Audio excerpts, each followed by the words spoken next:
सवाल यहाँ मुआवजा का नहीं है, सवाल यहाँ स्वाभिमान का है, सवाल यहाँ स्वाभिमान का है। एक बात बताइए कि आज जीतन राम मांझी के घर को जला करके और उनको 10 एकड़ में जमीन भूमि अति मकान बना करके दे दिया जाए, क्या उनका सम्मान बचेगा?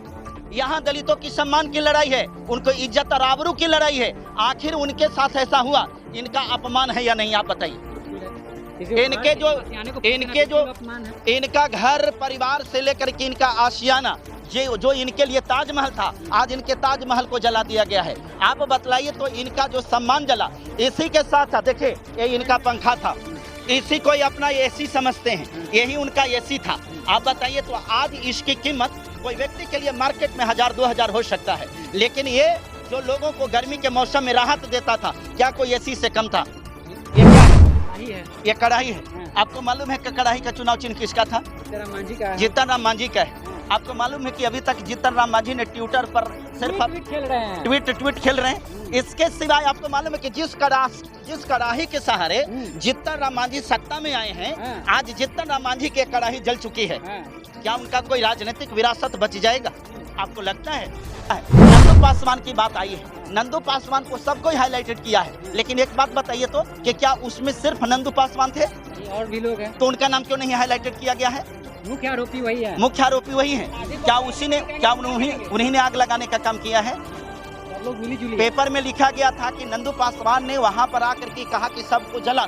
ठीक बात, इस बात को मान लेते हैं। तो नंदू पासवान वास्तव में ठीक है, अपराधी हैं, लेकिन नंदू पासवान के साथ जो आग को लगाने वाला था, आपको मालूम है कि 70-80 लोग थे। नंदू पासवान अगर दोषी है, ये मतलब दोषी है, और उस व्यक्ति को ही नहीं, उसमें जो भी लोग, जितने भी लोग शामिल हैं, प्रत्येक लोगों के ऊपर विधि सम्मत कार्रवाई होनी चाहिए। लेकिन जहां तक एक बात है, ये तो साजिश है, दलित को दलित से लड़ाने का एक षड्यंत्र है। आप कह रहे हैं कि खाली नंदू पासवान, ठीक है, नंदू पासवान पेपर की ही बात करें, आप भी मीडिया में है ना, आप भी पत्रकार है ना, तो उस चीज को लिखने वाला कौन था?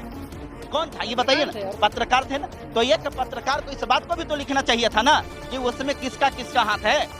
खाली नंदू पासवान को हाईलाइटेड किया गया। मैं मानता हूँ नंदू पासवान भी इसमें शामिल है, हम इस बात को कभी इनकार नहीं करते, लेकिन सवाल उसके साथ जो लोग हैं उसको हाईलाइटेड क्यों नहीं किया जा रहा है? ये जो भी करने वाला है वो व्यक्ति, कोई इंसान तो खैर दूर की बात है, उसको कोई आदमी कहना भी सरासर गलत होगा, वो दरिंदा होगा, भेड़िया होगा, बहसी हो सकता है।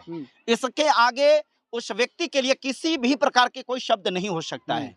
और मुझे लगता है कि ये जो यहाँ की घटना है, यहाँ की घटना एक चीज को तो जरूर दर्शाता है कि बिहार में इसका मतलब होता है कि जो अपराधी है वो बेलगाम हो चुका है। यहाँ सरकार बिल्कुल निरंकुश हो चुकी है, सरकार के ऊपर किसी प्रकार का कोई अंकुश नहीं है। अपराधी बेखौफ होकर के अपने कार्य में को अंजाम देने में लगी हुई है। अपराधी दलित समाज के बताया जा रहा है, पासवान समाज के। देखिए, ये एक बात आपको बता देते हैं, ये मीडिया वाले भी लोग हैं ना, ये मीडिया वाले लोग भी गजीब हैं। आपको कैसे पता चल गया कि खाली पासवान समाज के लोग हैं? पेपर आउट हुआ है, पेपर को लिखने वाला कौन है, हम आपसे पूछ रहे हैं। पेपर को लिखने वाला जो पत्रकार है वो कौन है, हम आपसे ये सवाल करना चाहते हैं। आपको पता नहीं है, हम आपको स्पष्ट कर देना चाहते हैं। भले ही अलग बात है कि फ्रंट पर किसी पासवान को कर दिया गया है, लेकिन इसके पीछे का चाल, इसके पीछे की साजिश जो है, कोई वो हम बता सकते हैं कि आज के जिनको कहते हैं कि नव सामंती है, उनका हाथ जरूर है। अच्छा, कैसे आप इस बात को कह सकते हैं कि यहाँ पे अधिकारी लोग पकड़े हैं, यहाँ का जो प्रशासन है वो जांच कर रही है, पकड़ी है, गिरफ्तारी की है। एक बात को बता दीजिए, ठीक है, आपने इस बात को तो कहा कि पासवान किया है, हमें भी मालूम है कि नंदू पासवान नहीं, पेपर को मैंने देखा, पेपर में मैंने देखा है, नंदू पासवान की बात आई है। नंदू पासवान को सबको हाईलाइटेड किया है, लेकिन एक बात बताइए तो कि क्या उसमें सिर्फ नंदू पासवान थे? नहीं, और भी लोग हैं, तो उनका नाम क्यों नहीं हाईलाइटेड किया गया है? मुख्य आरोपी वही है। मुख्य आरोपी वही है। क्या उन्हीं ने आग लगाने का काम किया है? सब लोग मिली-जुली। पेपर में लिखा गया था कि नंदू पासवान ने वहां पर आकर के कहा कि सबको जला दो। ठीक बात है, इस बात को मान लेते हैं। तो नंदू पासवान वास्तव में ठीक है, अपराधी हैं, लेकिन नंदू पासवान के साथ जो आग को लगाने वाला था, आपको मालूम है कि 70-80 लोग थे। पेपर में लिखा है कि नहीं लिखा है? तो कहना यह चाहिए कि नंदू पासवान को छोड़ देना चाहिए? नहीं, बिल्कुल नहीं। नंदू पासवान अगर दोषी है, कि मतलब दोषी है, और उस व्यक्ति को ही नहीं, उसमें जो भी लोग, जितने भी लोग शामिल हैं, प्रत्येक लोगों के ऊपर विधि सम्मत कार्रवाई होनी चाहिए। लेकिन जहां तक एक बात है, ये तो साजिश है, दलित को दलित से लड़ाने का एक षड्यंत्र है। आप कह रहे हैं कि खाली नंदू पासवान, ठीक है नंदू पासवान पेपर की ही बात करें, आप भी मीडिया में है ना, आप भी पत्रकार है ना, तो उस चीज को लिखने वाला कौन था? कौन था ये बताइए ना, पत्रकार थे ना। तो एक पत्रकार को इस बात को भी तो लिखना चाहिए था ना कि उसमें किसका किसका हाथ है। खाली नंदू पासवान को हाईलाइटेड किया गया, मैं मानता हूं नंदू पासवान भी इसमें शामिल है, हम इस बात को कभी इनकार नहीं कर, लेकिन सवाल है कि उसके साथ जो लोग हैं उसको हाईलाइटेड क्यों नहीं किया जा रहा है? दलित समाज को फोड़ा जा रहा है। बिल्कुल निश्चित तौर पर दलितों को दलितों के साथ लड़ाने का यह षड्यंत्र है, बिल्कुल बड़ी षड्यंत्र है। और एक चीज और बता दें, देखिए हम आपको दिखाना चाहते हैं, ये क्या है? कड़ाही है। ये कड़ाही है। आपको मालूम है कि कड़ाही का चुनाव चिन्ह किसका था? जीतन राम मांझी का है। जीतन राम मांझी का है। आपको मालूम है कि अभी तक जीतन राम मांझी ने ट्विटर पर सिर्फ ट्वीट खेल रहे हैं, ट्वीट खेल रहे हैं। इसके सिवाय आपको मालूम है कि जिस कड़ाही के सहारे जीतन राम मांझी सत्ता में आए हैं, आज जीतन राम मांझी की कड़ाही जल चुकी है। क्या उनका कोई राजनीतिक विरासत बच जाएगा? आपको लगता है? इस प्रकार से सुनिए, इस प्रकार के ट्वीट खेलने वाला जो चीज है ना, राजनीतिक पारा को हर कोई समझने लगा है। अगर आपको लगता है कि यहाँ की दलित राजनीति को नहीं समझ रहा है तो आप भ्रम में हैं। ये सब समझने वाले हैं। तेजस्वी ट्वीट पे ट्वीट किए जा रहे, इधर चिराग पासवान भी ट्वीट किए हैं, इधर फिर जो है जीतन राम मांझी हम एक बात बता रहे हैं कि क्या ट्वीट कर देने से उनको समस्या का समाधान मिल गया? क्या ट्वीट कर देने से यहाँ न्याय मिल गया? क्या ट्वीट कर देने से इन लोगों का जो घर जला, क्या इनका घर मिल गया? इस जगह पर आकर के उनको ऐसे लोगों को सहायता में खड़ा होना चाहिए था। उनको ये मांग करना चाहिए था कि बिहार सरकार से मांग करता हूँ कि जिनके घर जला दिए गए उनको पुनर्स्थापित करते हैं, उनको घर को बनाया जाए, उनको हर प्रकार के सुख सुविधा दिया जाए। आज आपको हम दिखाते हैं, देखिए ये क्या है मालूम है? चावल है सर। दिखाइए थोड़ा, देखिए ये चावल है, अन्न है। जिस अनाज को खा करके ये लोग अपने पेट को भरा करते थे, आज ये अनाज के दाना जो है आप देख सकते हैं कि राख में बदल गया है।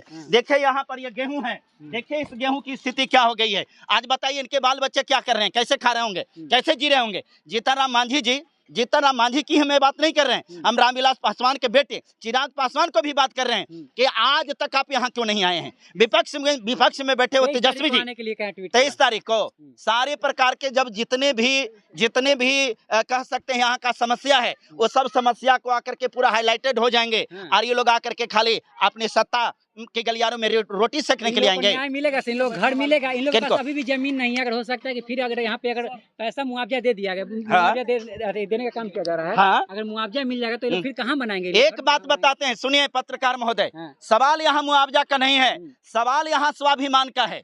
सवाल यहाँ स्वाभिमान का है। एक बात बताइए कि आज जीतन राम मांझी के घर को जला करके और उनको 10 एकड़ में जमीन भूमि मकान बना करके दे दिया जाए, क्या उनका सम्मान बचेगा? यहाँ दलितों की सम्मान की लड़ाई है, उनको इज्जत और आबरू की लड़ाई है। आखिर उनके साथ ऐसा हुआ, इनका अपमान है या नहीं, आप बताइए। बिल्कुल है।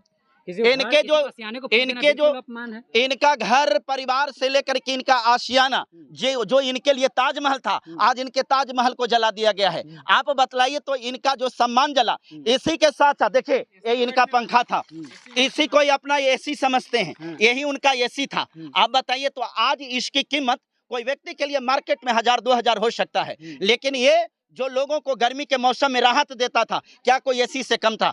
नहीं, बिल्कुल नहीं था ना। तो आज बताइए कि इस प्रकार के घटना को अंजाम देने वाले लोगों के साथ में क्या ये न्याय हो जाएगा कि इनको सिर्फ हम मुआवजा दे दें? क्या ये न्याय होगा कि इनको हम घर बना करके दे दें? नहीं, ऐसे लोग जो इस घटना का अंजाम दिया है, हम आपको अभिषेक जी बताते हैं कि जब तक ये दरिंदा जेल के अंदर में उसको पूर्णतः सजा नहीं मिलेगी। गिरफ्तारी कर ली गई है। कितनों? 12 लोगों की गिरफ्तारी। 12 लोगों की गिरफ्तारी। एक बात आपको और बता देते हैं, थोड़ा समझिएगा। यहाँ तो होता है ना कि मर्डर में गिरफ्तारी हो जाती है, पता चलता है कि ट्रायल में जाता है तो होता कि नहीं ये मुजरिम नहीं था, साक्ष्य के अभाव में इनको बरी किया गया। अरे भैया, तो साक्ष्य के अभाव में बरी कर दिया गया तो मर्डर किसने किया, कौन खोजेगा बताइए?